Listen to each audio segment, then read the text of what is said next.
아시아 증시가 상승으로 마감했지만 속내를 들여다보면 완전히 엇갈린 K자형 차별화 장세였습니다. 오늘 일본 니케이 지수가 2.68% 급등했고 홍콩과 중국 증시도 0.8%대 상승을 기록했는데요. 특히 한국과 대만은 테크주가 끌어올리며 아주 우수한 성과를 냈습니다. 하지만 이번 주 전체로 보면 분위기가 확 갈립니다. 한국과 대만이 웃었던 반면 중국과 호주, 특히 인도네시아는 큰 폭으로 하락했거든요. 심지어 일본 내에서도 기술주 중심의 니케이 지수가 일반 지수인 토픽스를 압도했습니다. 여기에 고유가 압박까지 더해지면서 여러 국가의 국채 수익률은 수년 만에 최고치를 찍었고 페소와 루피아 같은 통화 가치는 사상 최저치 수준까지 밀려난 긴장감 넘치는 상황입니다.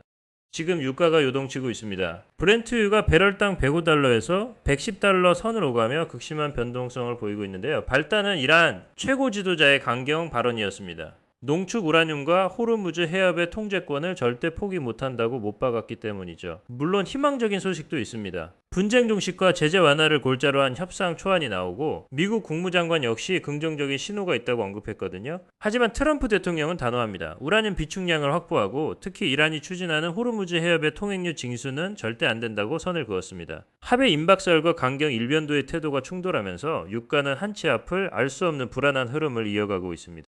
일본의 4월 근원 소비자 물가 상승률이 1.4%를 기록했습니다. 시장 예상치인 1.7%는 물론 전월의 1.8%보다도 낮아지며 2022년 3월 이후 가장 낮은 수준으로 떨어졌는데요. 정부의 에너지와 교육 보조금 정책이 물가를 일시적으로 누른 효과로 보입니다. 하지만 이걸 보고 일본의 물가가 잡혔다고 생각하시면 오산입니다. 전문가들은 중동 정세 불안으로 인한 고유가가 결국 물가를 다시 밀어 올릴 것으로 보고 있거든요. 실제로 일본은행은 고유가 와 공급망 압력을 반영해 2026회계연도 물가 전망치를 기존 1.9%에서 2.8%로 대폭 높여 잡았습니다. 단기적인 둔화일 뿐 장기적으로는 물가 상승 압력이 더 거세질 것이라는 경고입니다.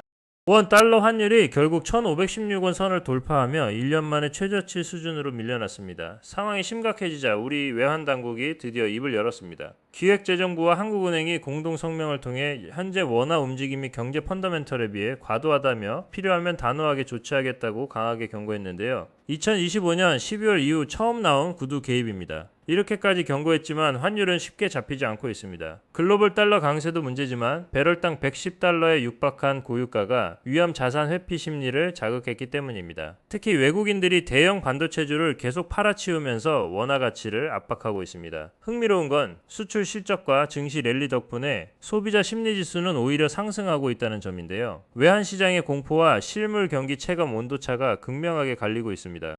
이제 AI는 소프트웨어를 넘어 몸체를 갖는 물리적 AI 시대로 진입하고 있습니다. 엔비디아의 젠슨 황 CEO가 AI의 다음 단계로 로봇공학과 자동화를 지목하면서 시장의 판도가 바뀌고 있는데요. 엔비디아가 일본 가와사키 중공업과 손잡고 의료 모빌리티 로봇을 개발하고 LG전자와도 휴머노이드 로봇 파트너십을 논의 중이라는 소식이 전해졌습니다. 이 여파로 관련 기업 주가는 그야말로 폭등 중입니다. LG전자는 이번 달에만 69% 급등했고 구글 제미나이 기반의 로봇 시스템을 구축하는 일본 환학 역시 19% 상승했습니다. 여기에 레노버의 AI 서버 어닝 서프라이즈와 AMD의 대규모 투자 수혜를 입은 ASE 테크놀로지까지 가세하며 아시아의 강력한 제조 기반이 물리적 AI 시장의 주인공이 될 것이라는 기대감이 커지고 있습니다.